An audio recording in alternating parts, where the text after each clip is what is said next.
not a man, a reproach of men, and despised of the people. All they that see me laugh me to scorn. They shoot out the lip, they shake the head, saying, he trusted in Yahweh, that he would deliver him. Let him deliver him, seeing he delights in him. Heli, heli, lama azavtani. My God, why have you forsaken me? Hello, good morning. Welcome to Line by Line Bible Studies. We're continuing today in the book of Psalms and the Psalms, Psalm 80. And I think I missed moving this this little bit back to where it belongs, according to, as we discussed in study number 88, to the chief musician, according to some, belongs actually thou. And let's figure out, before we begin Psalm 80, I just want to upon Shoshana Meduth.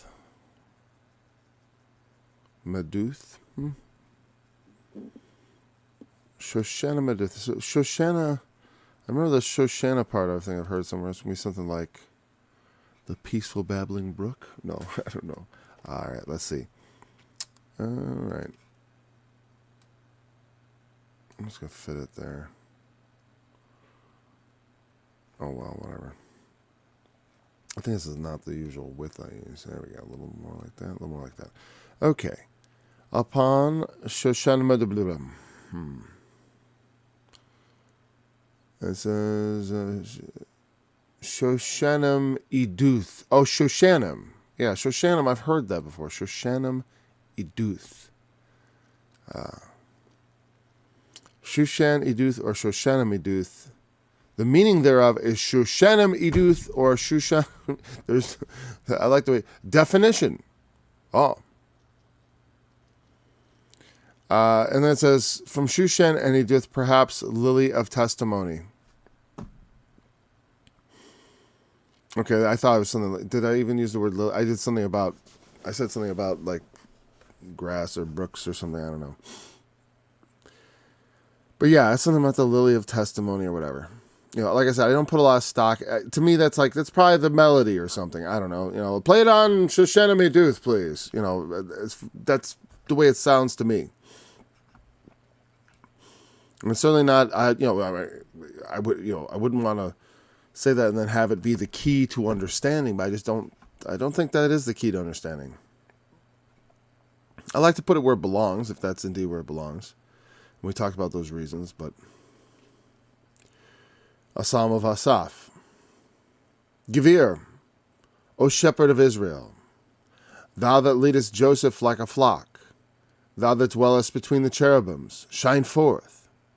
Before Ephraim and Benjamin and Manasseh, stir up thy strength, and come and save us. Turn us again, O God, and cause thy face to shine, and we shall be saved. O Lord God of hosts, how long wilt thou be angry against the prayer of thy people? Thou feedest them with the bread of tears, and givest them tears to drink in great measure. Thou makest us a strife to our neighbors, and our enemies laugh among themselves. Turn us again, O God of hosts, and cause thy face to shine, and we shall be saved.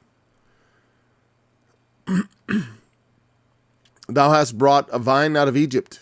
Thou hast cast out the heathen and planted it. Thou preparest room before it, and didst cause it to take deep root, and it filled the land. The hills were covered with the shadow of it, and the boughs thereof were like the goodly cedars. Sorry, 1 second.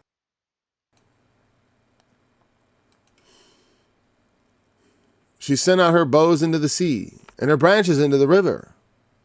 Why hast thou broken down her hedges, so that all they which pass by the way do pluck her? I mean, that's not an easy sentence to read cold. Sorry. The boar out of the wood doth waste it. The wild beast of the field doth devour it. Return, we beseech thee, O God of hosts.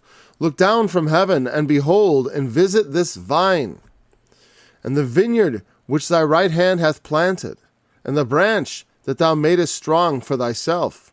It is burned with fire, it is cut down, they perish at the rebuke of thy countenance.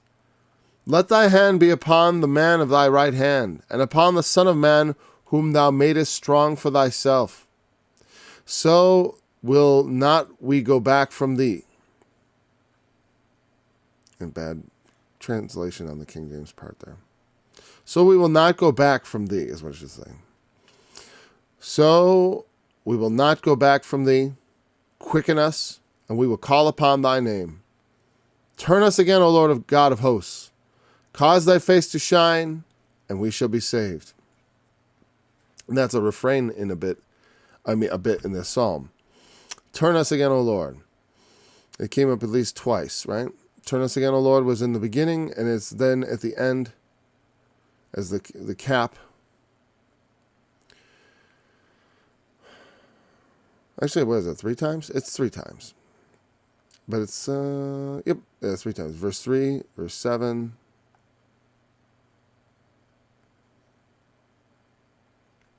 "14 is almost like it, except it turns to God, to asking him to come. Return to us. Well, first, because it's like we must be turned to God. You know, we have all gone astray. We, like sheep, have all gone astray, and we have to be turned. You know, we have to be, and it's, I'm sorry. Ow. Especially when we've gone astray, and we all have in some way or the other, but from Israel's perspective, this is obvious. This one again feels after post-captivity, or it's at least looking back on captivity. It's at least looking back on Isaiah, because the vineyard analogy. I mean, though, it's in chapter 5 of Isaiah. There's a very strong vineyard analogy drawn out, and it talks about, and it feels like it's the same thing. It's like, He says what he's going to do to his vineyard. He will take away the hedge thereof. And he says, why did you take away the hedge? So it seems almost like a prayer in response to Isaiah chapter 5. I'm not saying that's where it came from. I'm just saying, like, scripturally, I'm making connections there that are obvious. So first, Give ear, O shepherd of Israel, thou that leadest Joseph like a flock. Thou that dwellest between the cherubims, shine forth. Before Ephraim and Benjamin and Manasseh, stir up thy strength and come and save us. Especially Isaiah, because Isaiah's time was when Israel went into captivity, like the 10 tribes of the north. And so, especially because it makes special mention of Ephraim, Manasseh. Benjamin is included. But again, the Assyrians also took captive of Judah and of Benjamin. It's just that Judah wasn't absolutely conquered as a kingdom, but all the other cities were taken and such, and the land was sufficiently depopulated afterwards that the kingdom was significantly weaker. Before Ephraim and Benjamin and Manasseh, stir up thy strength and come and save us.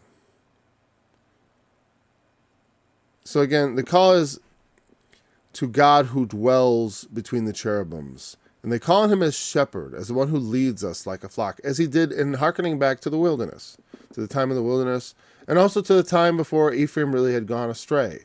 And they named him after Joseph because Joseph himself never strayed from the Lord.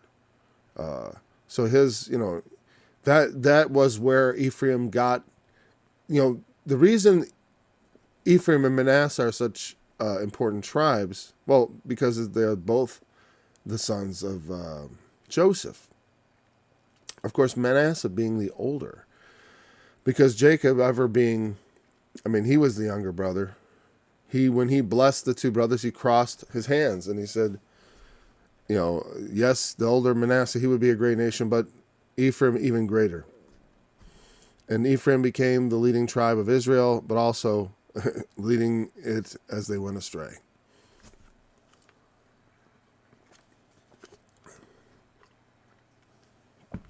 Benjamin being the youngest of all the tribes, the smallest of the tribes also, at least historically, I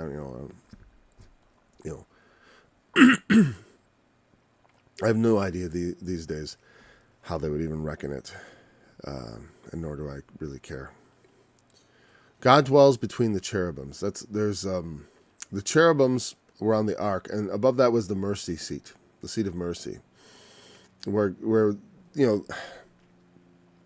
and that is where basically God would dwell between the cherubims, and from that place comes forth the mercy of God and the acceptance of sacrifice and his real presence.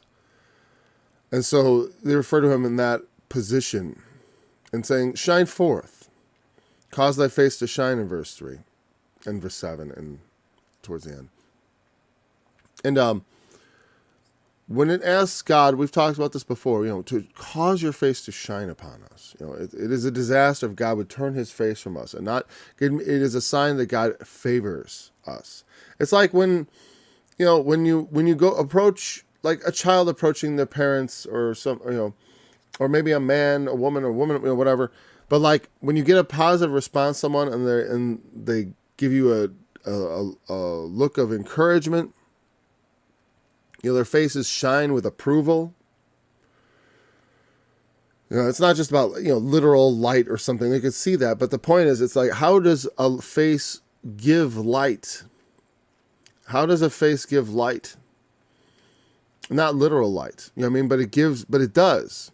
It lightens and enlivens. I know the power of an evil look is matched by the power of a loving look, or a look that is, like I said, approving, encouraging.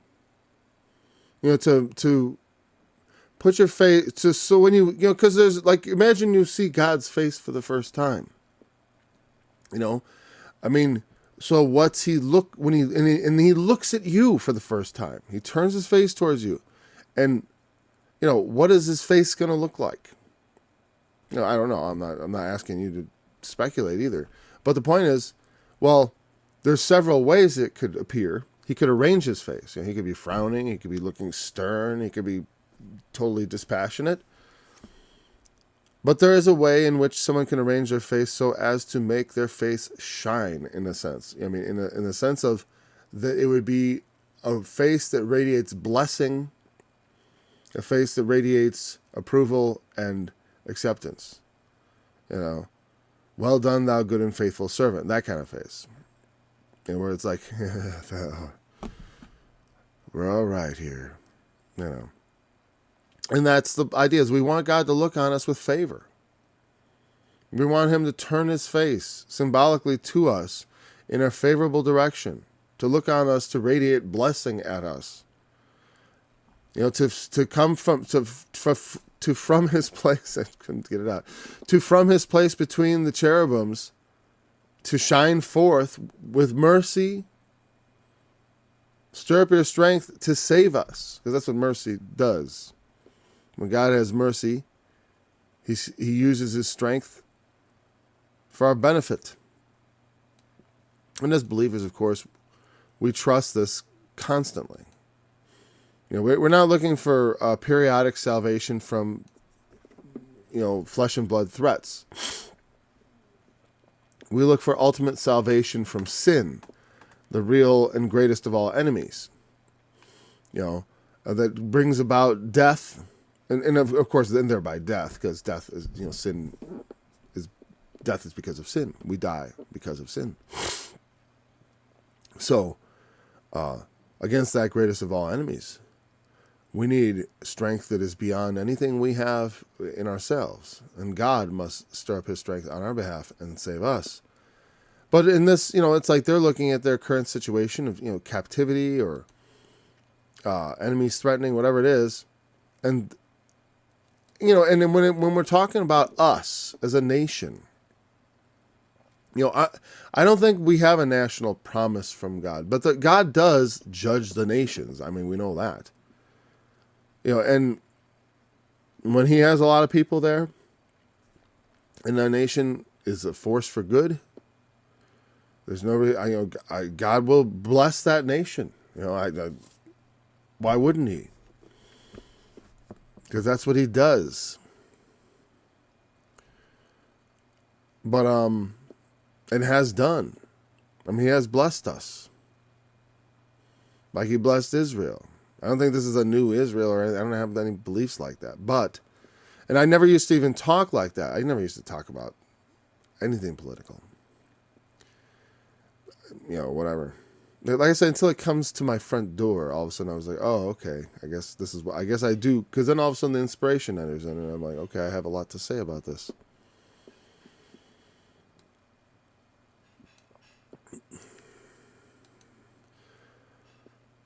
So, Ephraim and Benjamin, stir up thy strength, shine forth before Ephraim and Manasseh. I mean, let them see. Cause thy faith. Let it be before them. That's what it means, like before their eyes or before their presence or whatever. And turn us again, O God, cause thy face to shine, and we shall be saved. And that's the refrain. Turn us again unto thee. Turn us again. Sometimes we need to be turned again. But of course, it's a people. It's Israel. So the people get turned back and forth all the time. It's just the thing with people. In Christ, it's not a covenant with a nation, though nations can be blessed by it. You know what I mean? It's not a covenant for a nation. Like the blood of Christ doesn't save America. Can't. Well, it's not supposed to. Won't. It saves Americans and people from all over the world. It's about us as individuals, our relationship with God. But collectively, and where we are, we serve God. We wrestle not against flesh and blood, but against principalities and powers, against the rulers of the darkness of this world. But when the darkness is heavy in the world, it manifests in flesh and blood people. Not that we war against them, but we war against the darkness, spiritual darkness that inhabits them. And the weapons of our warfare are mighty through God. It's the word of God. And it is powerful. They fear it. They fear words. They say words are violence, and I have a song about that. Yes, my words are violence. Those are my weapons of war. I make war with speech. I'm a Christian. That's what we do. Jesus Christ gave me a great sword. It's called the Word of God, and I can pierce men's heart with it. I can stop their hearts with it if God gives me leave. Yes, it's very dangerous, the word. By the word, God made the heavens and the earth. By God, do you think it's not dangerous? Yes, words are dangerous. Well, you shall not bridle my tongue. That's for the Lord. They want to shut you up. They want to shut us all up. Because why? Because they rightly fear our words. They rightly fear our words. Murderers are terrified of words. Because I could say, what we should do with this murderer? We need it. We have a law. We need a law. The men who kill get killed by men. How about that? No, I don't like that. Words. And then people are saying, there ought to be a law. We ought to all agree to this. It's like, wait a second, no talking. And I used a pretty bad analogy because... But it goes like that. It's like you start speaking against things they're doing, they want you to stop talking about it. Well, especially when they do evil. No one likes to hear their evil reproved. I mean, even if you accept it, you don't like it. I mean, I've been reproved and I've accepted it, but I never liked the activity of getting reproved. Have you been like, I love this? No. So here the psalmist says, O Lord God of hosts, how wilt thou be angry against the prayer of how long, wilt thou be angry against the prayer of thy people? Because that's the way it can feel even now, though it's not true of us, because we are not under wrath. God is not angry against your prayers. He knows your frame. Now, but the nation, though, a lot of things, here's the thing. Christians is prayer. Like you can pray and God, you can have a right relationship with God, but you start praying for this country and he's be like, you know what? I'm angry against that prayer. Not against you, his beloved, but that prayer. So you want me to save this country? Save it for what? For what?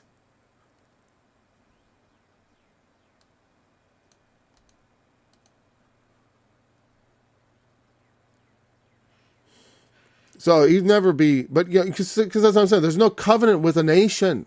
God owes this country nothing.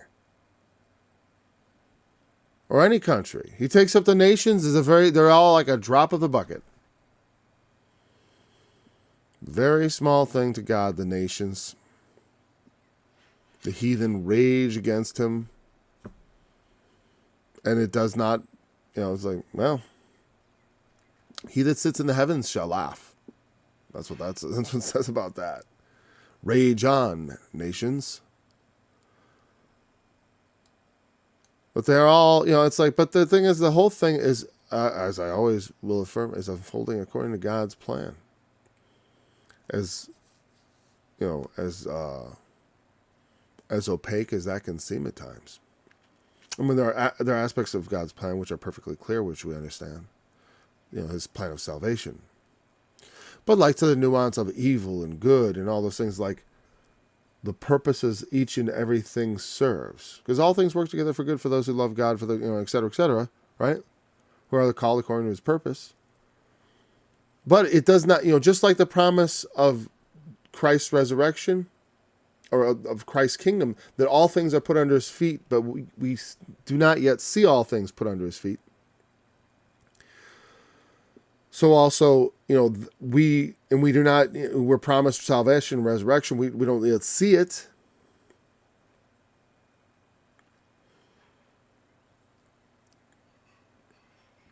We don't see that either. It doesn't appear to be so just yet. But it must be. It has to come to pass. Meaning that it's not obvious that everything's working out good. People, when I say that with faith, a lot of people be like, yeah, sure. All the horrible, awful things going on in the world is somehow working out for good. You got to be kidding me. Right? And so it takes faith. To some measure. Not that I don't have explanations. And but it's like, I'm not guaranteeing that's going to satisfy everybody. Of course it won't satisfy everybody. Some people are going to say that's not good enough.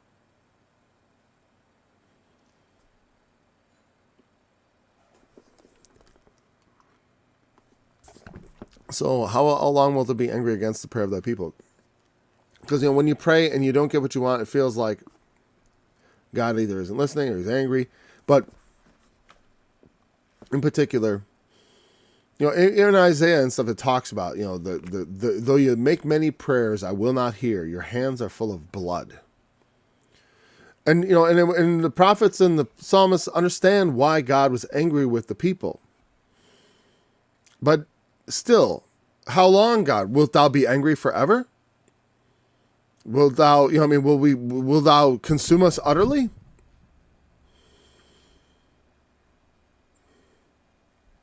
You feed them with the bread of tears and give us them tears to drink in great measure. We're eating and drinking. I mean, that's a figure of speech. Like I said, they, wow, he eats and drinks that for breakfast or whatever. Meaning, the whole idea of you've got to, just like with a cup, you must drink. The idea of the experience that we must undergo. The idea that we eat and drink tears means just like our life is so filled with sadness. It is like eating. We got to eat every day. And, and instead of taking bread, well, whether or not you're eating, what the point is, it's like our daily bread is tears and our daily drink is more tears in great measure. You make us a strife unto our neighbors, and our enemies laugh among themselves. I wonder if there's strife there. That seems like odd. Make us a strife. I'm going to see if there's a better word for that. Because it just doesn't strike me as particularly enlightening. I mean, I could start analyzing it, but before I do, because it does strike me as awkward, I'm going to... Madon, strife, contention. Okay. Strife, contention, strife, contentious. Yeah, here in the New American Standard, they use it as object of contention. Contest or quarrel, brawling, contention. Okay, fine. We become a point of contention. But perhaps it means you've made us to provoke our neighbor. We are something that provokes our neighbors. We're like a provocation to them. Meaning that we find ourselves continually at odds and at disagreement with our neighbors. If I sit back a little, I can avoid all that light.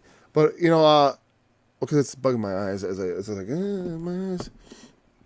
But that's the point. It's like we're constantly having problems with our neighbors, and it's not. It's like it seems almost like it's just. Well, I'm not gonna. I was gonna emphasize like that we don't know why or whatever, but that's not really there. The point is, it's like you've just made us to be something that causes problems with other people. We're having constant strife to our neighbors. They're like, Israel, we want to get them. We hate them. That's the kind of thing. It's like they've made us something that the other people, that it causes them strife. It's like imagine you go to work and someone's got a problem with you. He's got a problem with you. Maybe you do know why or don't know why, but someone's got a problem with you. And that's what's saying. The neighbors have a problem with us. That's probably a pretty good, accurate way to think of that. Okay, that's how we become a strife. I'm just thrown off by the noun, because it's a noun there. You made us a point of contention. Well, in what way? What are is it like, hey, is Israel? Well, in a sense, you could like the Palestinians. They say, Israel should not be a nation. They don't want them to be. And now, not that I'm saying that this is somehow of now, but they are, they certainly have strife with their neighbors. Not all of them, they get along with Jordan and some of those other nations. They've signed their peace treaties or whatever. They've gone along with a lot of them for a long time. The strife over there, it's just the Palestinians. But still, there's still a lot of strife in that area of the world, and I don't really know enough about it, honestly, to comment much, really. But that is kind of an example of where they're a strife to their neighbor, just in that one way. Maybe not all their neighbors, but to that neighbor and maybe a couple others, right? But anyways, so they, Israel still has this issue a bit. Our enemies laugh among themselves. Well, they always do that. But I think he means here, we've become a strife to our neighbors in particular, and also because they band together and they laugh among themselves like, ha, ha, ha, Certainly, when the Arabs attacked in the 6-Day War, I know that they expected a quick victory. They were all band together. They were going to wipe Israel out. Was that 67? Whatever. In every war they went against the Jews, they pretty much thought they were going to wipe them out, and it backfired badly.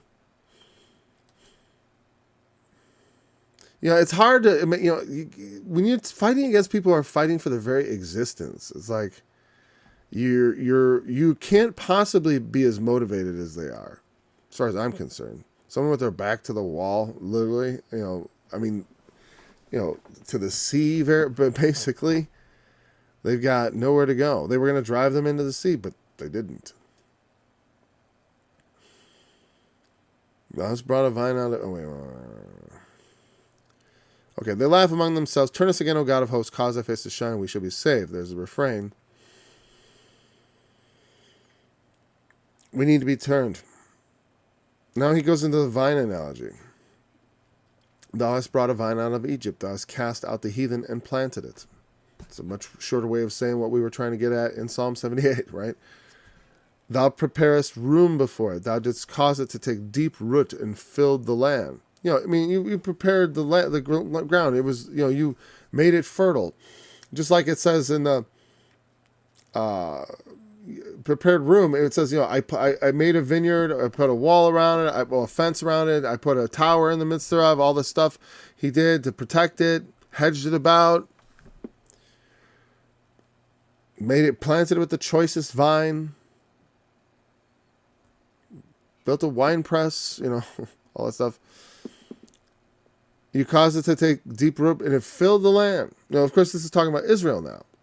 The whole time it was, You brought Israel out of Egypt, cast out the heathen and planted Israel. You prepared room before them, before the vine. Did cause them to take root, and they filled the land. They grew into a great nation. The hills were covered with the shadow of it, and the boughs thereof were like the goodly cedars.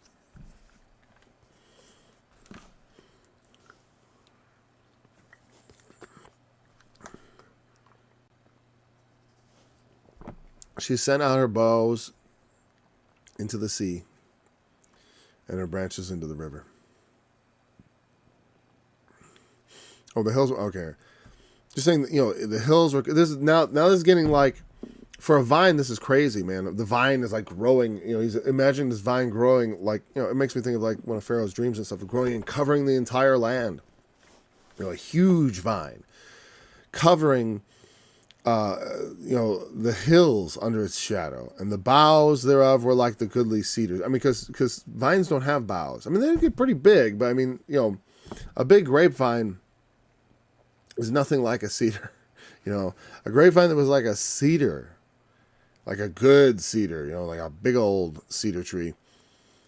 And they can be quite large, old growth. Yeah, and she sent out her boughs into the sea and her branches unto the river.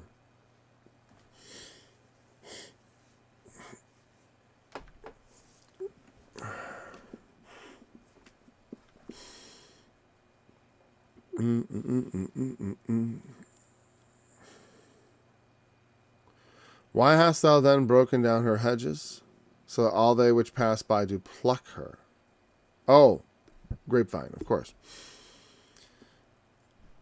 So the branches to the sea and the rivers, David's kingdom extended it was the furthest extent of their kingdom to like the Euphrates, or the bank, to up about there, or was it the Tigris? Whatever. It was, from to the river, virtually, or whatever. I don't remember the exact extent, but yeah, it went quite far east, and of course, the sea there. And that was the extent of it, from the river to the sea.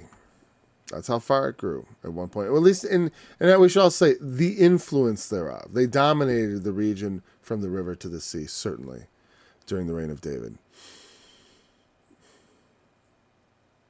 So she sent out her boughs into the sea and her branches into the river. Why hast thou then broken down her hedges, the hedges which would protect her, the gods? This is also something that in the book of Job is said. Satan, when he approaches God concerning Job, says, you've built a hedge around him to protect him. I'm definitely going to fix that.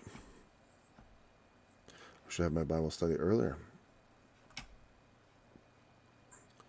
It's the image of a grapevine. Obviously, with ripe grapes, you can just pluck them and eat them.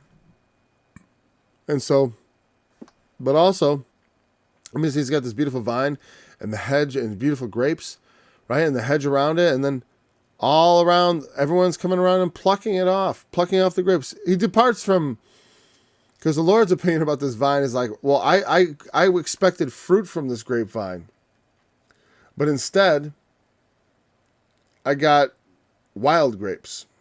I have some wild grapes growing on my property. They're too sour. I don't know if they're even edible. I don't think they're poisonous or anything, but they're just, right? That's what happens when you plant grape seeds, by the way. You get wild grapes. Smaller and less tasty. They have to be propagated by cuttings.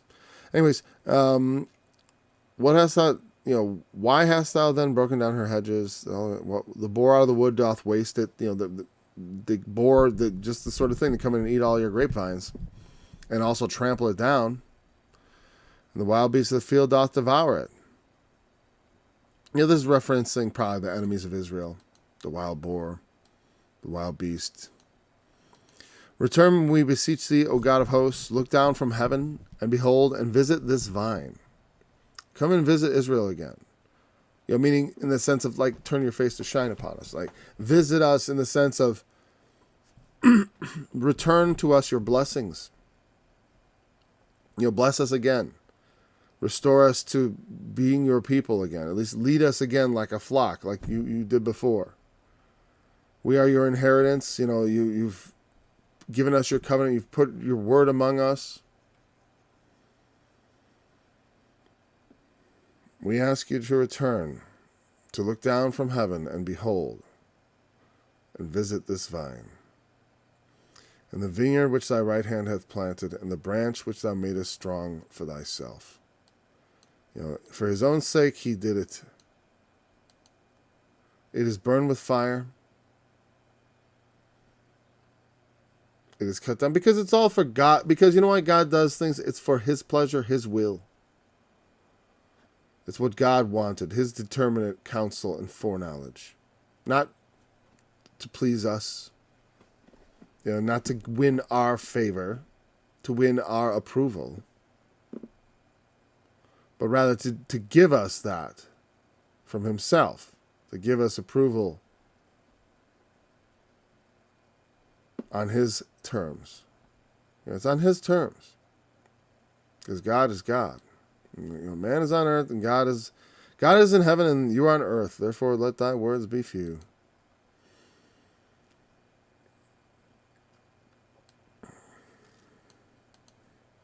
I even prefer words be few. People say, Paul, well, there you go. Well, you're not good at that. Well, thy words. And also, few, I would say more in the sense, I would look at that in the sense of, as far as taking advisement from it. Let your words be, what was the word I was going to say? Constrained, perhaps, or, constrained to if you're going to talk about God, talk about the things that God has revealed.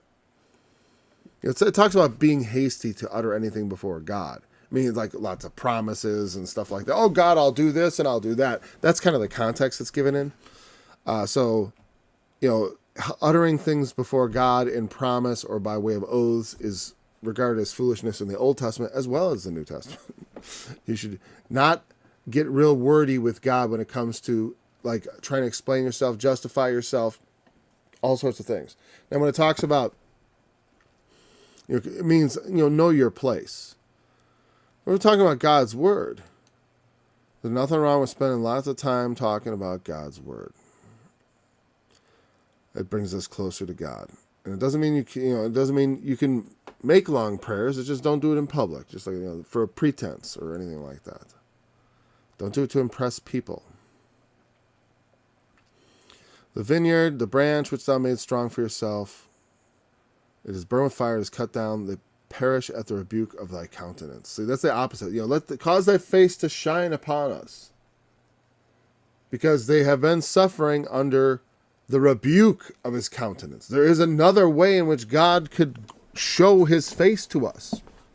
Reveal his hand to us. God reveals his hand to me in blessings. In the spirit, we can see God's operation potentially, and then, but there's other ways which God can show us his operation in the spirit, and we can see it, but it's not blessing. It could be, for a believer, it could be chastisement for our foolishness, because we need it, whatever, Could be all kinds of reasons we get chastised. because we're not right. And God's people as a whole, when the nation got chastised, this is what it looked like. And the people perish because God's countenance is full of rebuke.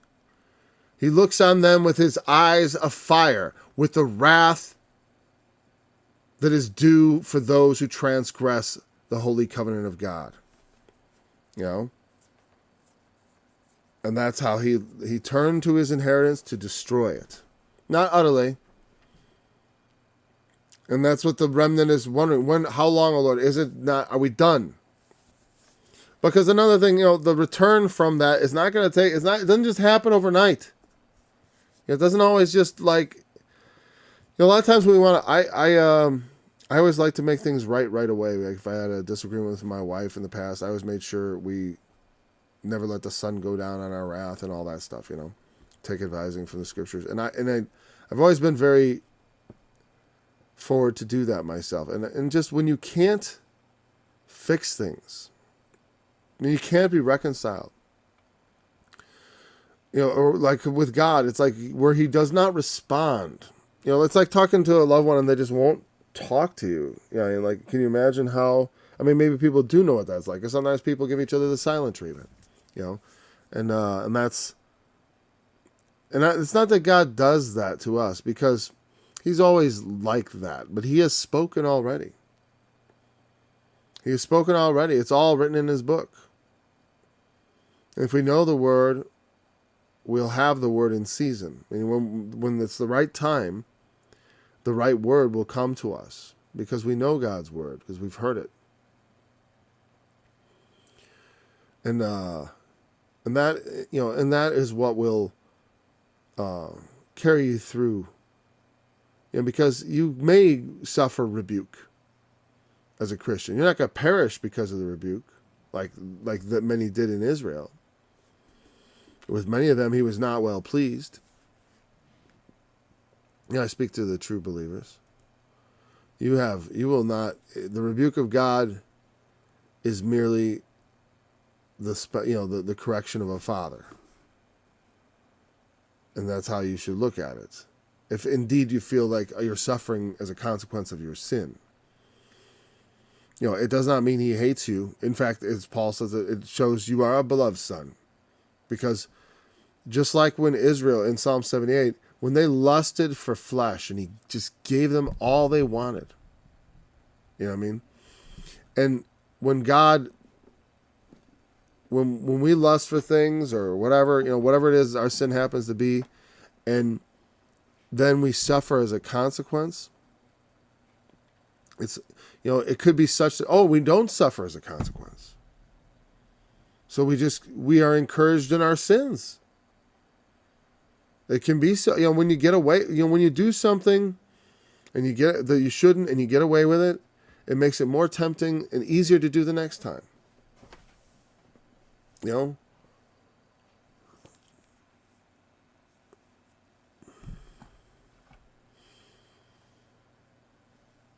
this is seen all, this is all the time. People really get started on a bad path.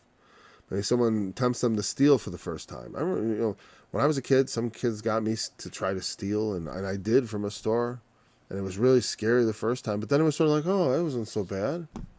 And the next time you go out and you get busted, because you think, oh, it's all right. It's like, but that's good. It's good I got busted. I had a friend growing up who didn't get busted who didn't get busted with the two of us who got busted, the third friend, and he went on and eventually got arrested. When I got busted, the store busted me with the stupid toy in my pocket and called my parents, and I got a whooping. That's what I mean by busted. I didn't go to, I was like 11, 12 maybe. And, and I never done it before and all that, whatever. It's like, once you, but the point is, it's like, if something doesn't stop you or come against that or some sort of consequence against the wrongdoing, yeah, it's a thing. This next time it's easy, and then it becomes just this habit.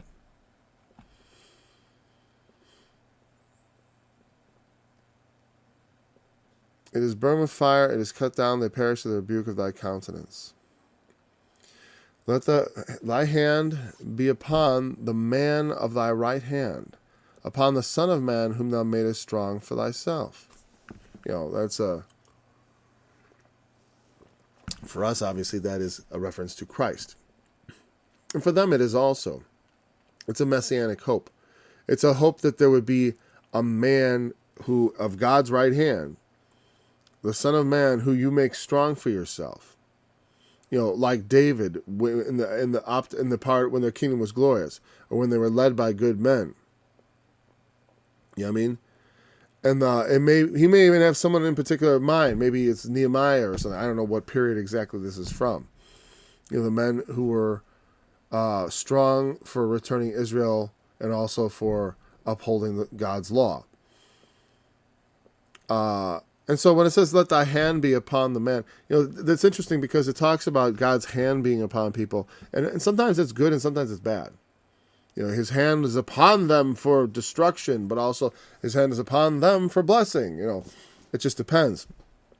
But the idea is like, when his hand is on you, it means he is actively working on you. We are the work of his hands. And also it means that he's guiding. Like as if he had his hand on your shoulder. But ultimately, who is the man at the right hand of God? That's Christ. The Son of Man. Is one of his monikers he went by. Because he was, that was the person he was. He was the Son of Man. And it was a title he took to himself as God in flesh. Because he had become a son of men. Though he was not technically a man's son, he was born of a woman. And he was in flesh form. Just like us. And God made him, he waxed strong in the Lord. And in favor with God and men. When he, as he grew up. God's hand was upon him.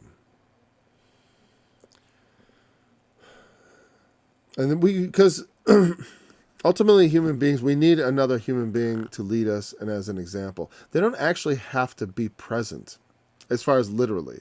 Spiritually, Christ is with us. He doesn't have to actually be here leading us to lead us still. Because the Spirit of God has come and it entered into us. He entered into us. And in that we are unified and he has unified control. And so he does guide us, and he is with us. But it's, in a way that we do not perceive, so we have to learn to trust him. Because we don't get to put our hand on him all the time and say, Phil, where are you? What are you doing? But he's got his hand on us. Where are we? What are we doing? Just as he has his hand on Christ. Because the things of Christ, a lot of the things that Christ inherits, we inherit with him. We become co-heirs with him because he became flesh to redeem flesh and to bring flesh to himself. And through the veil of his flesh, we might enter into a relationship with God that is not like anything that man truly had access to prior to that. Not broadly speaking, So we will not go back from the, when we, with Christ on our side, with the anointed man of God, with the Son of Man, he helps us remain faithful. Because faith is the gift of God, and he teaches us. Like they said, Lord, increase our faith. He does that. And that's part of what Israel's problem was. They lacked faith. And therefore, they would go back from God. They didn't trust him, so they trusted in idols. They trusted in other things. They believed in other things, other laws. Just like now, it's like, we're going to go down a path of darkness. Or they're bent on it. I don't know if we're actually going to go down it, but we'll see.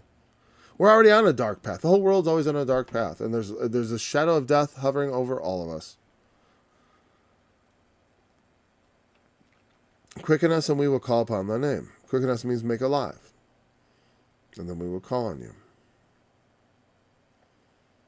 Because, I'm saying, it's not saying they're already calling on his name. But, I guess the idea is that,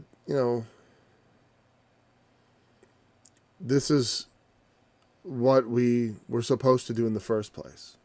So, make us alive so that we can go and do what we were supposed to do. Turn us again. Cause thy face to shine, and we shall be saved. And then this should be a post. This should be on here. Upon getteth.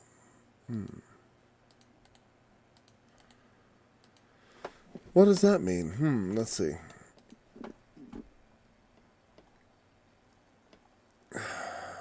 Getteth.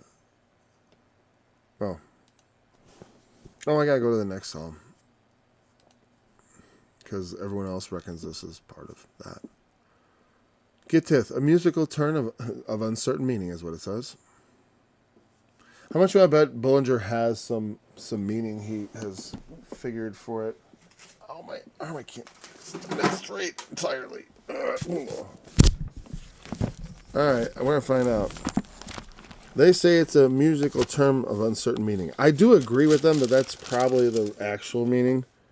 Uncertain meaning, they don't tell you what those uncertain meanings are. That's why I do kind of like Bullinger. I'm like, give me your best shot. What do you think? Upon getteth, he says, relating to the winepress, or the autumn festival of tabernacles, or to the vine and the vineyard, which are the subjects of the song. Okay, whatever. Sounds plausible to me. And he said, you mean the psalm is about a wine press? That's what that means? How'd they get it wrong, though? I don't get it. Because, it's uncertain meaning. Because Psalm 81 doesn't sound much like a wine press. I don't know. But we're going to just save Psalm 81 for tomorrow. We're 52 minutes in. I go over so much, I'm just going to go under this time. Just to leave it at one psalm. We'll pick up at Psalm 81 tomorrow. So thanks for joining me in the study. I look forward to being back again. Until then. But I am a worm and not. Is that really that much louder? I guess not. A reproach of men and despised of the people. All they that see me laugh me to scorn. They shoot out the lip, they shake the head, saying, he trusted in Yahweh, that he would deliver him. Let him deliver him, seeing he delights in him. Heli, heli, lama, azaftan.